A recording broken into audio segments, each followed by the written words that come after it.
PLM Assurance, c'est un réseau de 300 agents généraux au plus proche des territoires, mais aussi un siège social basé dans la métropole orléanaise. C'est pourquoi nous sommes ravis de soutenir le podcast Le Vocal du Labo Village by CA. Laissez-vous porter par ces histoires d'entrepreneurs et surtout, bonne écoute. EDF, c'est plus de 9000 salariés en région Centre-Val de Loire et plus de 17% de la consommation française, alors une énergie bas carbone. On est partenaire du labo depuis le début de l'aventure. On est très fiers de soutenir cette initiative du Labo Village by CA, où j'espère vous allez pouvoir découvrir ou écouter des aventures autour de l'innovation.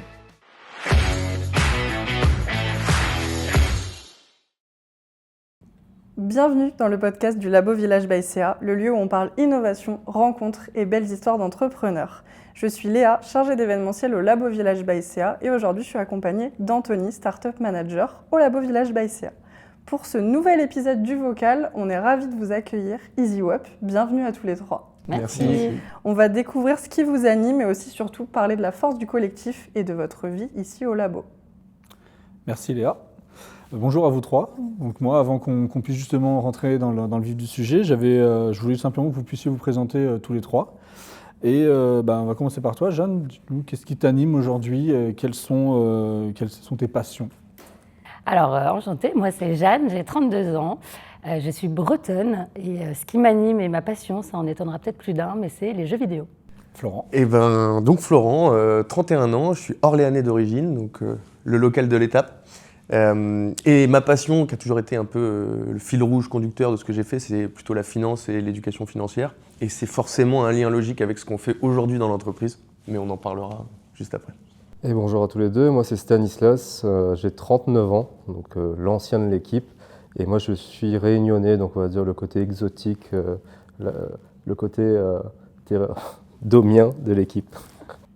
Donc merci à vous trois. Donc avant qu'on puisse justement parler de votre arrivée au labo, on voulait revenir sur votre parcours, donc d'EasyWeb aussi. Donc avant de créer EasyWeb, est-ce que vous pouvez nous en dire un peu plus sur qu'est-ce qui vous a amené en tout cas à faire de l'entrepreneuriat? Vas-y si tu veux. Moi, alors j'ai un parcours qui est plutôt juridique parce que j'ai fait du droit pendant longtemps. Et j'ai toujours été plutôt passionnée de finance et donc j'ai choisi de compléter mon parcours par un master en finance pour vraiment avoir les deux casquettes. Et donc naturellement, j'ai commencé ma carrière professionnelle en banque. Mais c'est vrai que l'entrepreneuriat était en moi depuis très longtemps. À peu près autour de 17-18 ans, déjà, je savais que je voulais entreprendre. Donc, assez rapidement, je me suis rendu compte que je n'étais pas forcément à ma place et qu'il fallait que j'écoute aussi ce que j'avais au fond de moi. Donc, ça a été assez naturel pour ma part, la transition vers l'entrepreneuriat. Moi, c'était plutôt je savais que je voulais le faire, mais je ne savais pas quand.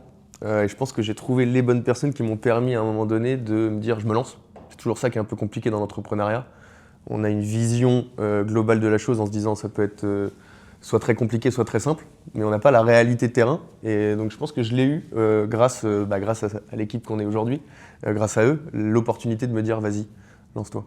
Et moi, c'est quelque chose qui trottait au fond de ma tête depuis un bout de temps.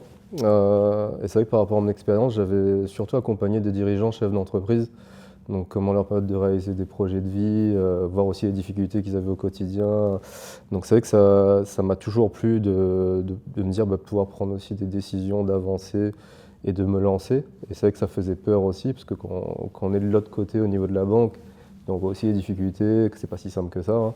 Et le fait d'avoir rencontré Florent et Jeanne, ça a permis de lancer et de passer à la ligne de départ.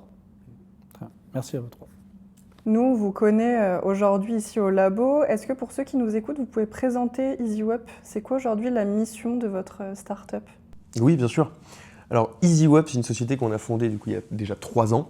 Et notre mission principale, c'est de rendre l'éducation financière accessible à tous, avec quand même un focus sur une mission qui est pour nous hyper importante et un côté social, c'est de rendre l'éducation financière obligatoire à l'école.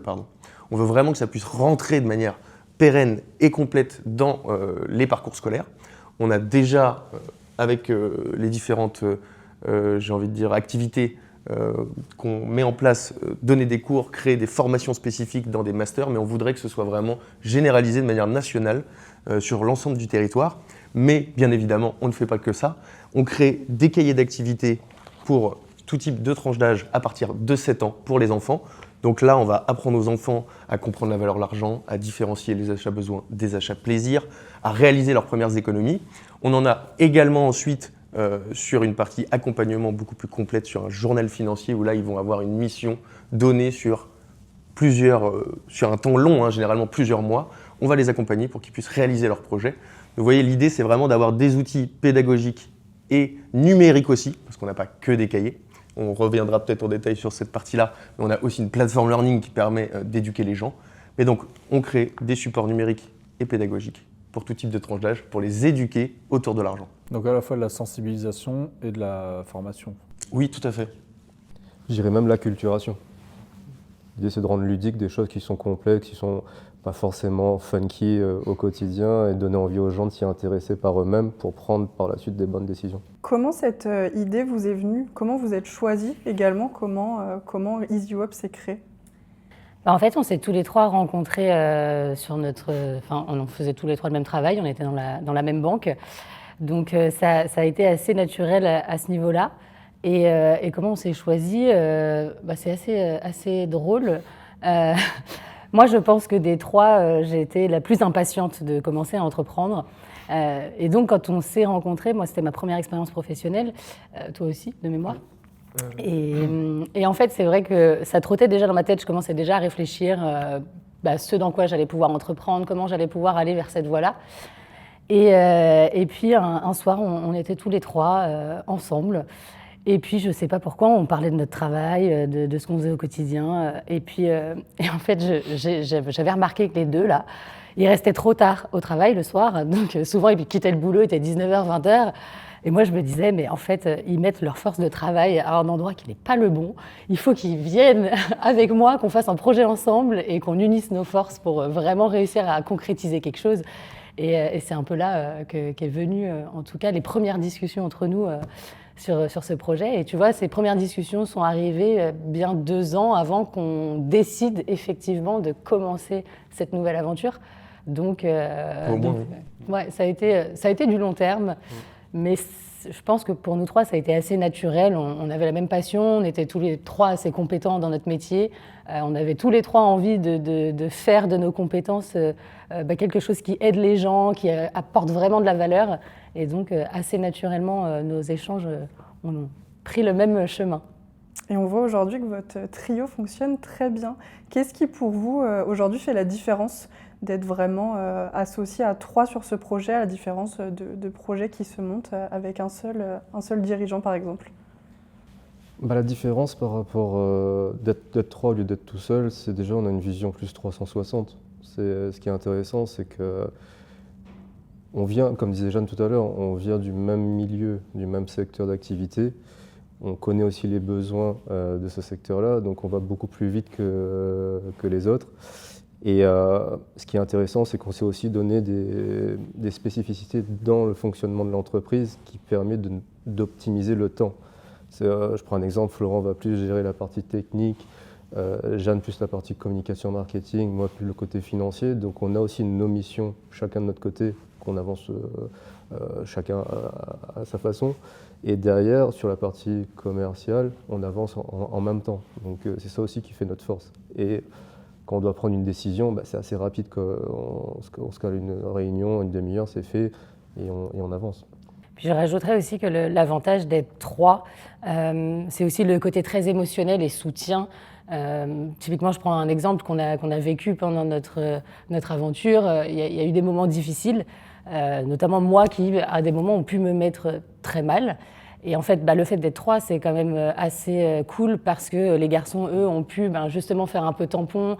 Pendant que moi, que j'avais un peu moins d'énergie et que j'étais un peu au ralenti, eux ont pu continuer à faire avancer la machine et ça tourne, on est tous...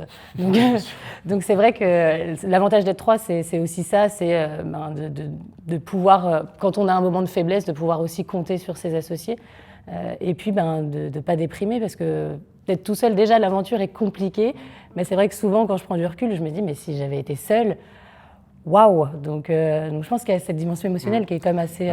T'évites la solitude du dirigeant. C'est ça. C'est ça. Et puis il y a la polyvalence aussi, je pense, qui est importante. Chacun aussi vos... Souvent, on dit qu'il faut recruter des gens qui sont plus forts de départ aussi, qui viennent compléter en fait l'équipe que vous êtes aujourd'hui. C'est un peu comme au vélo, je ne sais pas si vous voyez au vélo, il y a toujours quelqu'un qui va devant, après l'autre qui reprend le relais, etc. Voilà, l'idée c'est de faire comme au vélo et de vivre aussi les émotions. C'est un peu comme les marchés financiers, il y a des émotions qu'on vit un peu tous les jours. Le soir, tu te couches, tu as des problèmes, il faut que tu trouves la solution le matin, donc il faut qu'un des trois trouve. Après... En tout cas, merci pour cette partie, en tout cas, quelle est votre force et votre puissance, on a très bien compris par vos explications. Donc, Florent, tu es originaire d'Orléans.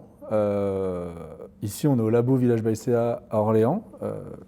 Tous les deux, vous n'êtes pas originaire d'Orléans. Donc moi, ma question, c'est qu'est-ce que ça vous a apporté d'être incubé, d'être accéléré, en fait, ici, au Labo Village BayCA, et pourquoi aussi avoir choisi ici, Orléans? Le choix, je pense, a été assez... en fait, nous, on était tous les trois sur le bassin parisien. Et on a notre réseau qui est quand même principalement sur Paris. Donc, quand on a créé ce projet, au tout début, c'était plus moi qui étais à l'initiative de cette création. Et donc, créer un projet sur Paris, pour moi, c'était pas envisageable. En fait, dans ma tête, je me suis dit, je veux pas faire ça. D'abord parce que je pense qu'il y a énormément d'entreprises qui se créent tous les jours et donc de se différencier dans ce flot de création de start-up, c'est compliqué. Et puis stratégiquement aussi, de pouvoir avoir des rendez-vous avec la BPI, de pouvoir avoir tous ces accompagnements. Je me suis tout de suite dit que ça allait être plus compliqué à Paris et que pour se différencier, venir en région, c'était peut-être une solution qui était assez opportune. Après, sur la localisation, c'est un peu la logique, c'est-à-dire que proche de Paris, donc c'était assez simple pour nous. Moi, j'étais originaire d'ici, donc j'avais quand même une certaine attache. Je connaissais aussi un petit peu de monde ici.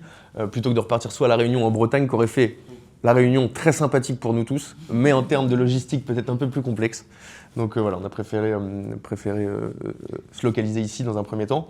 Oui, et il y a un autre point quand même qui est assez important, c'est que j'avais fait des recherches sur les villes autour de Paris. Et je suis tout de suite tombée sur le labo en recherchant, je veux entreprendre, etc. Donc j'ai contacté le labo avant même d'arriver sur Orléans. Et on m'a tout de suite proposé un accompagnement avec la Technopole, etc. Et ça a vraiment motivé notre choix aussi de venir ici parce que j'en ai appelé d'autres des villes et c'est la seule ville qui m'a fait cette proposition. Et je me suis dit que c'était génial. Et puis c'est vrai que c'est notre premier projet à tous les trois, on n'a jamais entrepris, donc on ne sait pas vraiment par où commencer, comment faire. Et c'est vrai que cette proposition d'accompagnement a joué aussi pas mal sur le choix de la localisation. Et puis l'image aussi. Je pense que je fais juste un petit focus là-dessus parce que je me rappelle, moi étant originaire d'Orléans, le labo c'est quand même pour les Orléanais quelque chose de très important, qui porte entre guillemets la voie de l'innovation sur la région et sur le territoire. Et moi, j'avais cette image-là aussi de quelque chose de très fort et de très impactant pour les projets. Et c'est vrai que c'était aussi très stressant, le début, quand on est arrivé. Il faut aussi se rendre compte de ça quand on crée son entreprise. Quand on rentre dans des infrastructures comme celle du labo, les incubateurs, les accélérateurs, c'est pas toujours facile au début.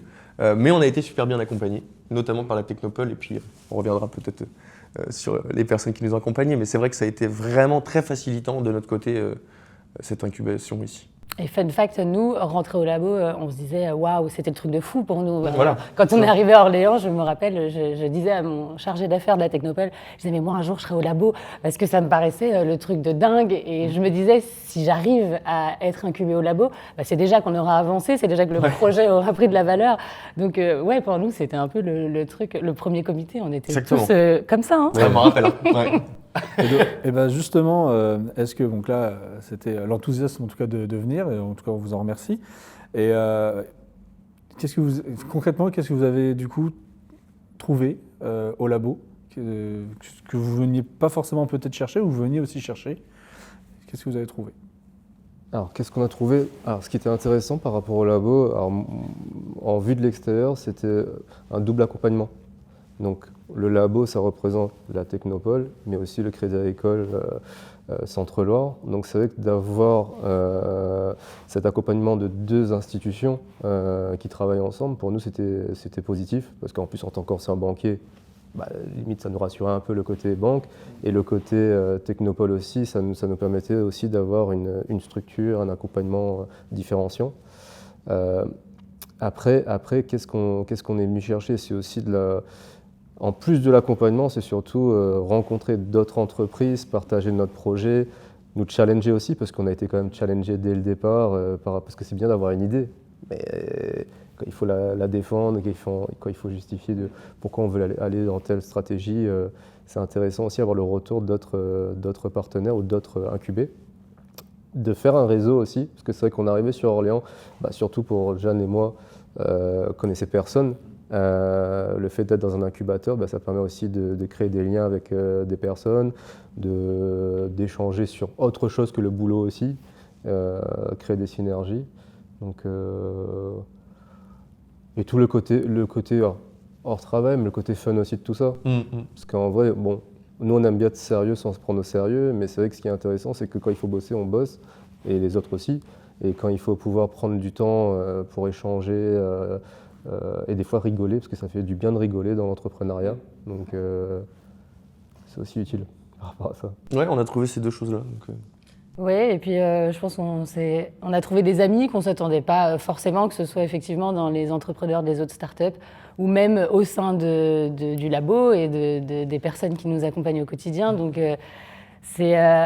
je pense que le plus aussi, en tout cas pour moi, c'est le bonheur de venir tous les matins ici parce qu'il y a une ambiance, il y a une âme, on est tous assez jeunes, il y a une bonne dynamique, donc c'est vrai que c'est pas forcément le côté, on voit tout de suite le côté pro parce que on est entrepreneur, il nous faut un endroit où on va pouvoir accélérer, on va pouvoir être accompagné, etc. Mais en fait, toute cette dimension aussi humaine, elle est top. Et une anecdote aussi, quand nous on arrive en septembre 2023, on s'est installé. 2 jours après, il y avait la Labo Family Party. Donc c'est vrai, on était mis dans le bain direct. Donc ça nous a permis de rencontrer tout le monde tout de suite. Pour donc, ceux qui le nous focus écoutent, soit là. Petite parenthèse pour ceux qui nous écoutent, la Labo Family Party, c'est un format qu'on fait ici au labo pour vraiment essayer de fédérer autour d'une journée et d'une soirée, surtout chaque année. Donc c'est vrai que je vous ai aussi rencontré à ce moment-là. Ouais. C'est ça. Avant qu'on passe à la question signature, j'avais moi une question. C'est EasyWeb dans 5 ans. Où est-ce que vous la voyez ? EasyWeb, dans 5 ans, elle aura participé à l'intégration de l'éducation financière à l'école. Ça restera, on l'a dit au début, mais vraiment notre mission principale pour laquelle on continuera de se battre. Mais surtout, dans 5 ans, dans l'idée, on aimerait que tous les moins de 30 ans aient reçu une éducation financière, que ce soit à travers l'école, à travers son entreprise ou même à travers la famille. Mais en tout cas, l'idée, c'est qu'on arrive encore à faire du bruit, à démocratiser et à sortir encore plus de supports ludiques pour accompagner vraiment tout type de personnes et à chaque étape de la vie. Merci. Donc merci à vous trois. Donc on va terminer avec notre question signature. La question signature, elle est très simple. Si tu pouvais envoyer un message vocal au toi du passé, disons il y a 10 ans, qu'est-ce que tu lui dirais ? Vous avez passé tous un par un. Il n'y a pas de jaloux. Okay. Qui commence ? Honneur aux dames. Je m'appelle moi-même, pardon. Ouais, mais moi j'avais pas d'iPhone il y a 10 ans, je fais comment ? Ouais, je lui dirais Hello Jeanne, je pense que là tu ne sais pas trop où tu vas et tu sais pas trop ce que tu vas devenir. Mais en tout cas, continue de croire en toi et continue d'avancer parce que l'aventure va être incroyable. Et même si chaque grand saut au début fait peur parce qu'on n'a pas toujours de parachute, eh bien la descente va être très agréable. Alors continue. Tu te parles souvent à toi. Voilà. Moi, je me suis prêtée Elle au fait jeu. les mêmes vocaux. Ah oui, ça se voit, là tu te parles comme ça. Eh ben, honneur à toi, Stan, alors. Parce Ouais, que là, moi, ça va aller vite. Hein. J'ai déjà eu la question dans d'autres podcasts, Alors... donc ça, j'avoue que j'y ai déjà réfléchi Le plusieurs problème, fois. c'est moi, c'est s'il y a 10 ans, alors, on n'a pas le même âge, je pense, Anthony. Mais moi, c'est plus un télégramme, un pigeon voyageur. T'as pas un pigeon. Fais gaffe, parce que c'est un texto, tu sais, on est limité en nombre Ah oui. de... Ouais, c'est payant. Caractère. C'est payant, quoi. C'est un caramel. Déjà, moi, ce serait une cabine téléphonique où je mettrais une pièce dedans, tu vois. Non, qu'est-ce que je dirais me dirais à moi-même. Alors, il faut que je parle en créole, c'est ça le problème. Donc, On traduira. Non, ce que je dirais... Stan, la seule chose que j'ai à te dire, c'est de prendre confiance en t'aider, d'avoir confiance en tes choix et d'y aller. Et dans tous les cas, les rencontres que tu vas faire sur le chemin, ça va te permettre d'avancer, de progresser et de toujours apprendre, quoi.